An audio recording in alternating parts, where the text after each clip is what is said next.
Vale, vamos a iniciar estas pequeñas jornadas sobre propiedad intelectual, especialmente sobre el artículo 13 del que ya en clase hemos comentado algo, que se titula Salva tu Internet.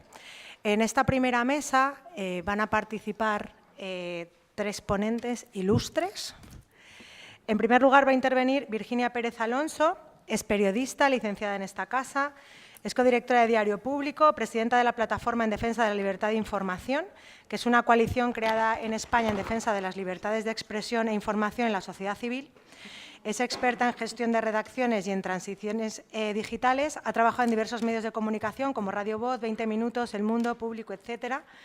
Y como dato relevante, y para finalizar, quiero apuntar que en abril de 2016 se convirtió en la primera mujer española y de habla hispana miembro de la Junta Ejecutiva del International Press Institute, lo cual pues, creo que es reseñable. Bueno, muchísimas gracias, Isabela. Bueno, muchas gracias a todos por estar aquí. Es un placer siempre volver a mi antigua casa de estudios, aunque sea para tratar temas como el que vamos a tratar hoy, que es bastante complejo, que a muchos os suena a chino, pero que luego tiene unas repercusiones importantísimas en el día a día y en cómo utilizamos Internet. Yo os quiero contar, para empezar, una anécdota que creo que os va a gustar, y es que un día como hoy, hace unos 9 años y 10 días aproximadamente, un grupo de periodistas y de profesionales de Internet empezamos a cruzar correos a eso de las 8 de la tarde, indignadísimos porque acabábamos de conocer el contenido de un artículo en el anteproyecto de una ley que se llamaba entonces de economía sostenible. Si os digo que esa ley después se terminó llamando popularmente Ley Sinde, seguramente os sonará más, ¿no? En una serie de articulados de ese anteproyecto de ley, lo que se pretendía era eliminar la figura judicial a la hora de decidir el cierre de una web cuando viola los derechos de autor. Aquel 2 de diciembre de 2009 nos acostamos, ese grupo de periodistas y de profesionales, muy de madrugada, porque estuvimos redactando de forma colaborativa un manifiesto que subimos a la web al día siguiente y que se replicó en decenas de miles de páginas web. Utilizamos para ello una herramienta de Google que ya ha desaparecido, que se llama Google Wave, y se difundió de esa manera tan coordinada y tan masiva que provocó que al día siguiente la ministra Sinde nos llamara a un grupo de los que participamos en eso y nos convocara a una reunión. Se consiguió frenar momentáneamente la aprobación de ese anteproyecto, luego salió adelante de otra manera, ¿no? Es muy significativo que 9 años después de eso estemos aquí una vez más para abordar temas muy similares a los que ya se abordaron entonces. Ahora mismo se trata de dos iniciativas legislativas, una a nivel europeo y otra en España, que pueden acabar con la Internet que conocemos hasta ahora y que estamos manejando ahora mismo. En España, de nuevo, lo que se quiere es permitir el cierre de webs sin intervención judicial y sin autorización judicial, y esto se quiere hacer a través de una reforma de la Ley de Propiedad Intelectual. En Europa está a punto de aprobarse una directiva sobre copyright, que bueno, nosotros por lo menos en la PDLI consideramos que es enormemente perjudicial para las libertades en Internet, ¿no? Por varias circunstancias que son las que se van a ir abordando a lo largo de las charlas que vais a tener ahora esta tarde, pero que básicamente, yo os hago 3 apuntes muy rápidos. Supone, entre otras cosas, un filtrado previo de los contenidos. Imaginaos, por ejemplo, lo que puede suponer eso en YouTube, ¿no? Donde se sube tantísimo contenido en vídeo por minuto. Si tienes que hacer un filtrado previo, es imposible hacerlo de forma humana. O sea, no puede haber personas haciendo ese filtrado. Es decir, hay que irse a algoritmos, ¿no?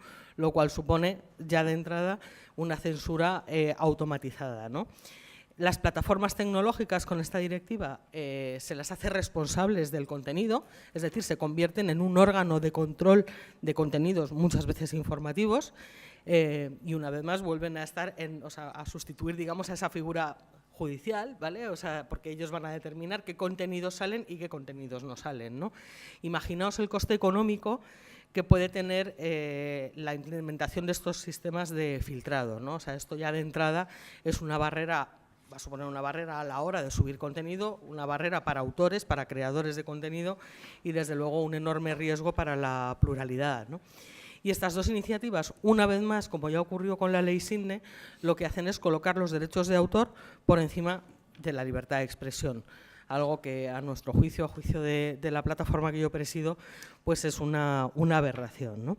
Entonces, bueno, pues hoy estamos aquí para analizar las consecuencias gravísimas de estas dos iniciativas, para entender cómo esto nos va a cambiar la vida y os va a cambiar la vida y la manera de actuar a través de la red, pero no todo iba a ser negativo. En este proceso de concienciación y de divulgación hay una buena noticia. Los que hace unos años defendíamos los derechos digitales nos llamaban frikis y éramos los raros de Internet, ¿no?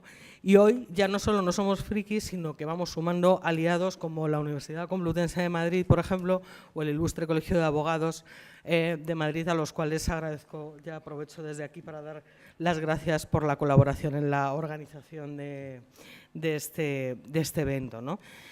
Hoy se van a reunir aquí probablemente los mejores expertos en la materia para analizar las consecuencias que pueden tener estas reformas en materia de copyright, ¿no?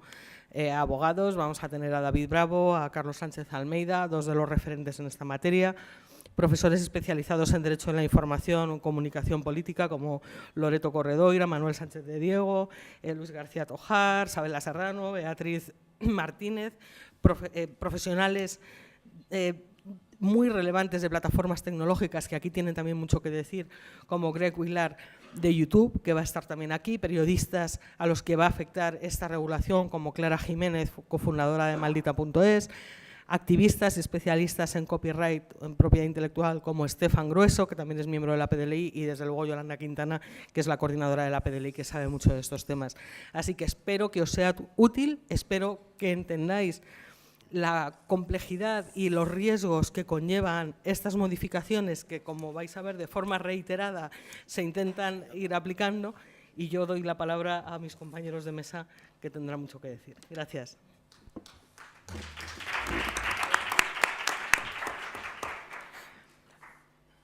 Bueno, pues vamos a dar la palabra a Manuel Sánchez de Diego, que es jurista, periodista y profesor de Derecho de la Información de esta casa.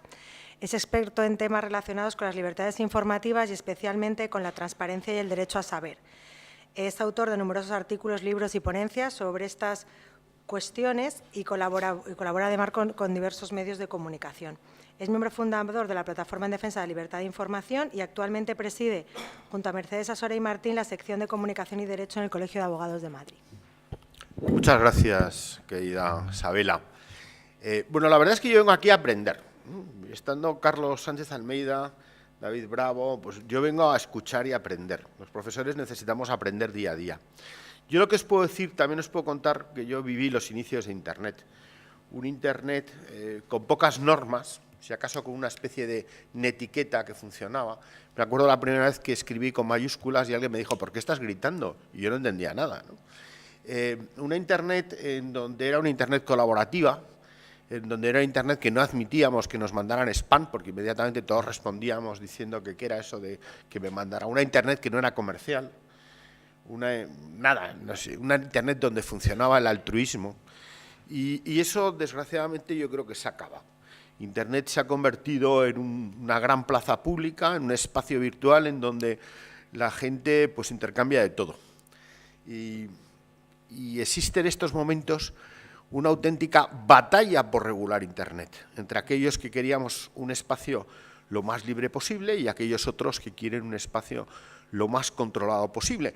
Y posiblemente ellos también defiendan bienes que tienen que ser jurídicamente protegidos. Pues es verdad, hay que proteger la propiedad intelectual, hay que proteger la intimidad, hay que proteger muchas cosas, pero al final, en esta batalla que estamos librando para ver cómo llegamos a una situación aceptable de regulación de Internet, pues algunas veces hay victorias y otras veces hay derrotas, ¿no? Vuelve, como ha explicado muy bien Virginia, que esto sabe muchísimo, vuelve de nuevo a resucitar el control de contenidos, porque en definitiva es un control de contenidos, en función de la propiedad intelectual. Y el control de contenidos en función de la propiedad intelectual sin intervención judicial.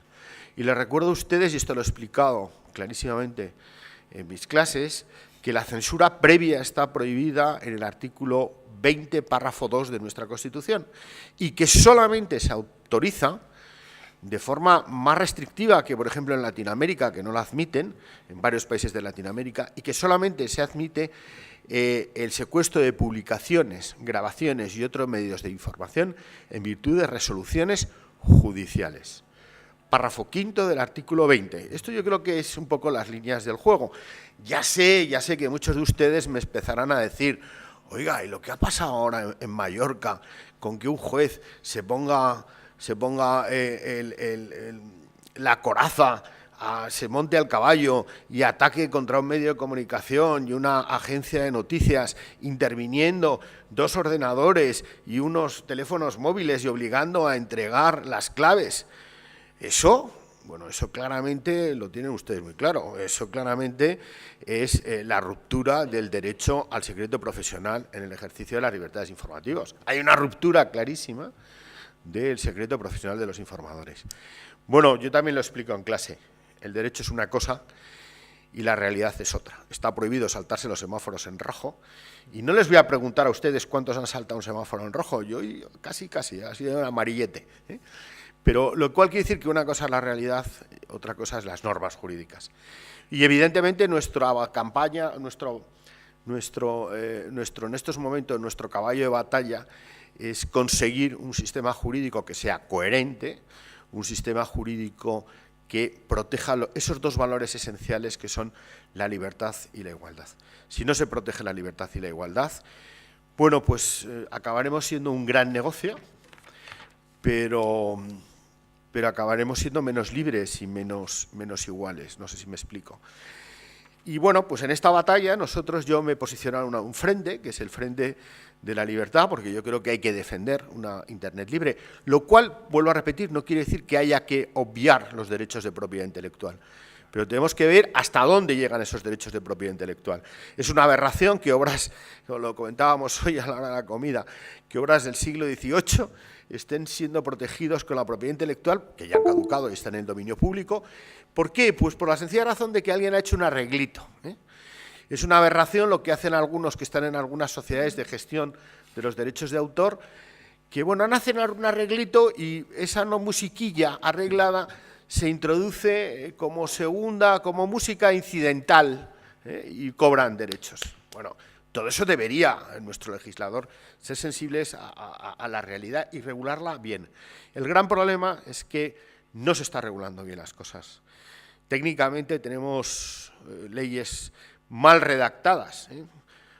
Por favor, que venga Alonso Martínez otra vez a redactar, como redactó bien el Código Civil, que lo entendía todo el mundo. Es verdad que él, cuando llegaba a casa, se lo preguntaba a la gente de casa, oye, ¿entendéis esto? Bueno, pues están redactando mal las normas jurídicas con revisiones internas absurdas, con remisiones a otros textos, sin que, bueno, quizás nosotros tengamos una de las posibles hacer códigos interactivos para integrar todo eso. Pero bueno, vuelvo a repetir, es un problema de regular, de hacer unas buenas normas jurídicas. Y si no se hacen buenas normas jurídicas, bueno, si las normas jurídicas son el resultado de la presión de un grupo o una asociación, que está bien que funcionen como lobbies, pero hay que saber muy bien quiénes son, qué es lo que quieren y cómo lo están intentando conseguir. Pues de alguna forma yo entiendo que esta directiva de la Unión Europea, de alguna forma esta ley de propiedad intelectual, que al final nos va a empobrecer un poco más, no digo económicamente, sino también culturalmente. Bueno, pues es el resultado, vuelvo a repetir, de grupos que están pugnando y luchando por llevarse el gato al agua o el pescado a su pan, ¿no? La sardina a su pan, ¿no? Repartamos un poquito más, lleguemos a un consenso, lleguemos a una situación de equilibrio. Y bueno, yo con esto empiezo a hablar, pero si me dejan hablar me tiro 1 hora y media hablando y mis alumnos saben que hasta 2. Entonces es mejor que dé paso a otro participante. Muchas gracias.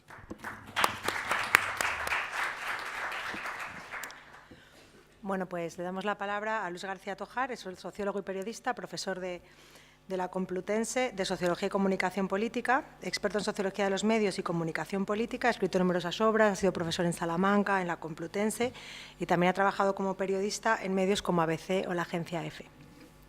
Muchas gracias, Sabela. Bueno, me corresponde, creo que junto a a mis compañeros de la UCM, daros la bienvenida a los que habéis venido a la UCM, a los frikis que habéis venido a la UCM. No os preocupéis, que estáis entre amigos, que aquí también hay frikis de sobra, para participar a la hora de intervenir aquí en esta mesa, que básicamente es una mesa de debate jurídico, en un terreno que no es el mío y en el que Dios me libre de meterme. Se me ha ocurrido, he pensado que quizá podía limitarme brevemente a intentar plantear una especie de análisis de por qué está pasando esto, por qué, como decía Manuel, hay esa parece que voluntad sostenida desde distintas instituciones políticas de distintos colores y de distintas procedencias de regular esto, ¿no? Esta voluntad de regulación.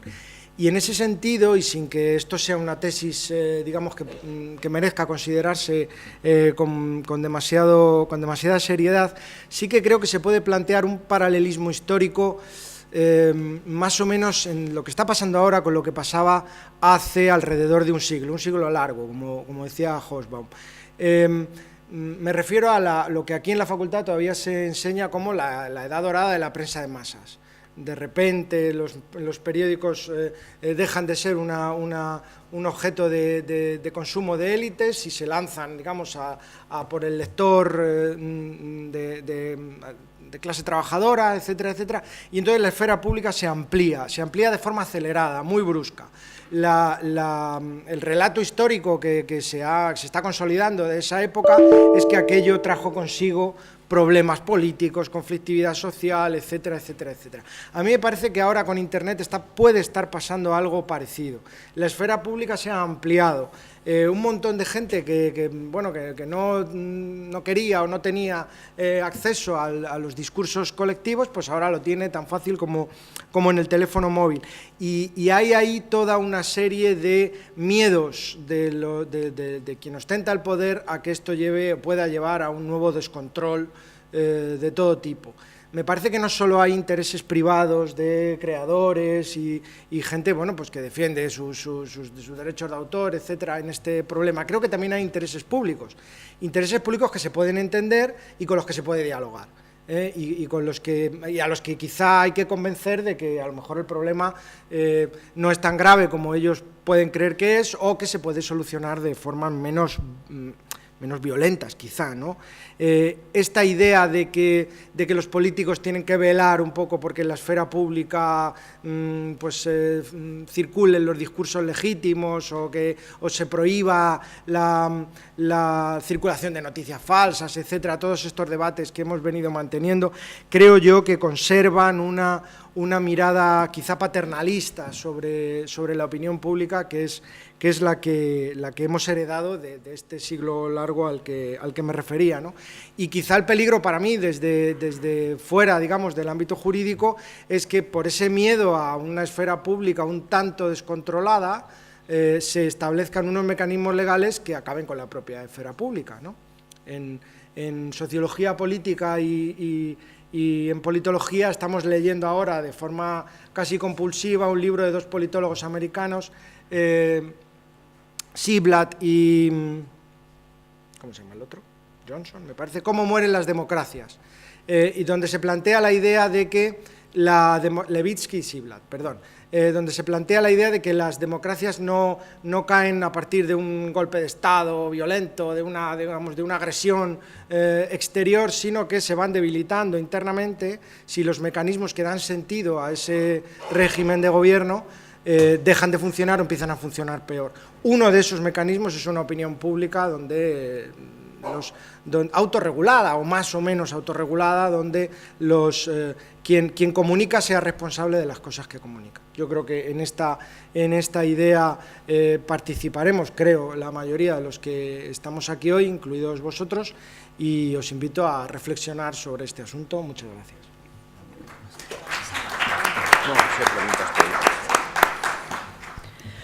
¿Alguien tiene alguna pregunta? A ver, los periodistas. Cuando te referías a la música, te referías directamente a las GAE, ¿no? Yo hay una cosa... Sí, perdona, sí. Es que en el caso de lo que, en el caso de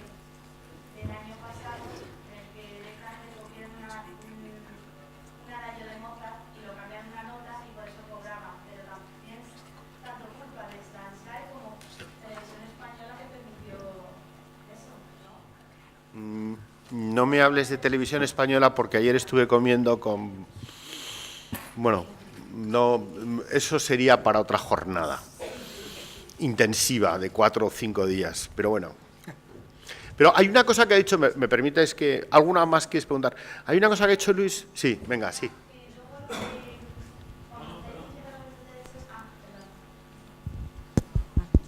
Que como también estáis diciendo los derechos de autor, que bueno, como va a salir esta nueva ley, los derechos de autor, lo que dicen es eso, que se están poniendo como en calidad de duda su trabajo, porque la mayor parte de lo que ellos, digamos, generarían, irían a parar a las discográficas musicales. No sé si está en relación con lo que estáis diciendo de la ley esta de Internet o sería otra cosa diferente. Vamos a ver, aquí hay un problema grave que algunos han hablado, y es que Internet ha cambiado las reglas de vida. No digo las reglas de la economía, sino las reglas de vida. Y en estas reglas de vida hay una cosa fundamental que se llaman las lentejas. Todos necesitamos comer, ¿no? O sea, ¿cómo conseguir las lentejas? Y entonces lo que se trata es de saber cómo ganar dinero en Internet, que es el gran... Yo cuando hablé con Clara, hoy estábamos comiendo, le he dicho, ¿y de qué vivís vosotros? ¿Dónde está Clara? Al fondo. Al fondo. ¿Y de qué vivís vosotros? ¿No? Son los de... No Maldita Facultad, son los de Maldita.es. Eso erais vosotros. Había una asociación de estudiantes que se llamaba Maldita Facultad en su momento. ¿Eh? Pega con todo, ¿eh? A ella le llaman Maldita Clara, no esas cosas. Bueno, ¿de qué vivís? El problema del negocio, ¿no?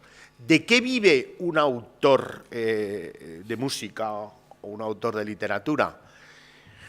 Pues bueno, hay se llaman nuevos modelos de negocio, dicen los que trabajan en esto de la economía de la empresa, ¿no? Esto lo sabe Virginia también. Nuevos modelos de negocio. Hay otras formas de ganar dinero. Y esto también se produce incluso cuando se convierten los periódicos de a penique. En un determinado momento es un cambio fundamental. O sea, ¿qué ocurre?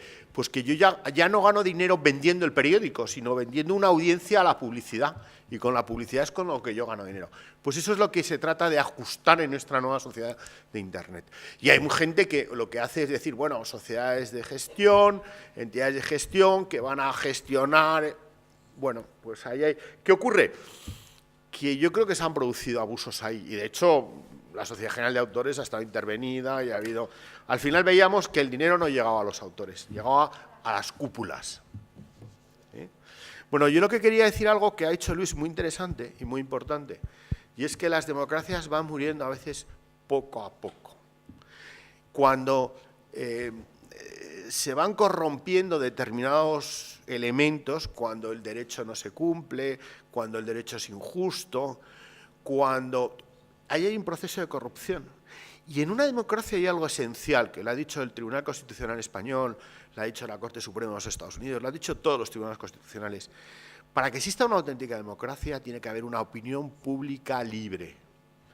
Y si la opinión pública no es libre, porque no hay pluralismo en los medios, porque por muchas razones, porque los periodistas no pueden hacer su función, porque no les respetan el secreto profesional, porque no pueden acceder a las fuentes, porque nosotros no podemos buscar la información, ley de transparencia.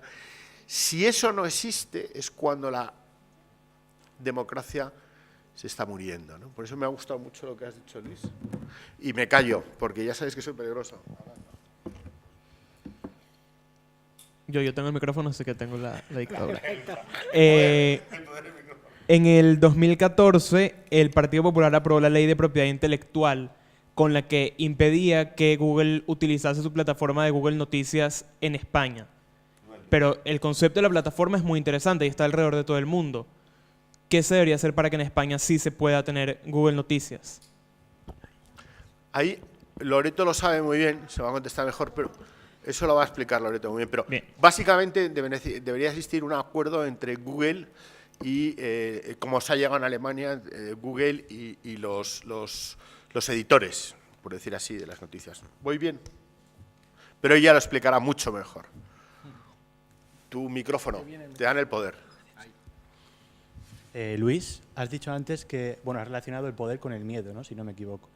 Y me gustaría preguntarte qué tipo de miedo y a quién podría salpicar aparte del poder? Pues yo creo que, yo me refería a un cierto miedo quizá heredado del pasado, por eso era un poco lo del paralelismo histórico, al relajamiento, digamos, o una especie de disfunción en el funcionamiento de las instituciones sociales que en democracia deben funcionar de forma regular ¿no? Vivimos hace ciento y poco años, la ampliación de la esfera pública dio lugar a una serie de, bueno, pues vamos a llamarlo desmanes dentro del mundo de la prensa, que después, sin que haya relación de causa y efecto, pues entraron en relación con desmanes políticos, conflictividades de todo tipo, una crisis económica descomunal, 2 guerras mundiales y el apocalipsis que hemos leído y hemos aprendido en los libros de historia. A mí me parece que quizá ese relato que está ahí puede estar condicionando a algunos políticos sensatos, demócratas y gente que de verdad que no tiene ninguna... no se le puede poner ningún pego a sus convicciones democráticas y que, sin embargo, están absolutamente convencidos de que Internet es algo que hay que regular porque es peligroso, intrínsecamente peligroso.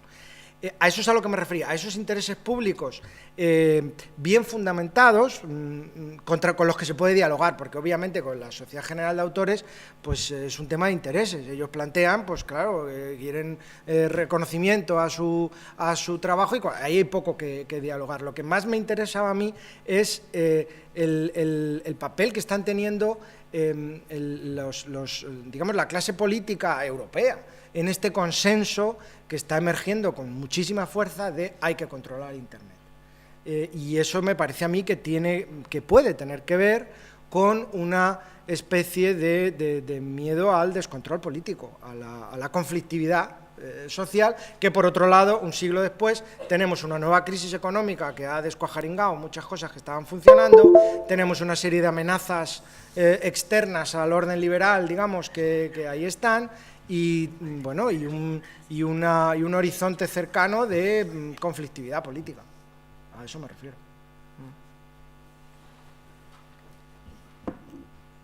¿Alguna pregunta más? Vale, pues Vamos a pasar a la siguiente. Vamos a pasar a la siguiente mesa, que es la estrictamente jurídica, que me imagino que tendréis muchas más preguntas como futuros periodistas y súper interesados en este tema. Vamos allá. Muchas gracias por escuchar. Gracias.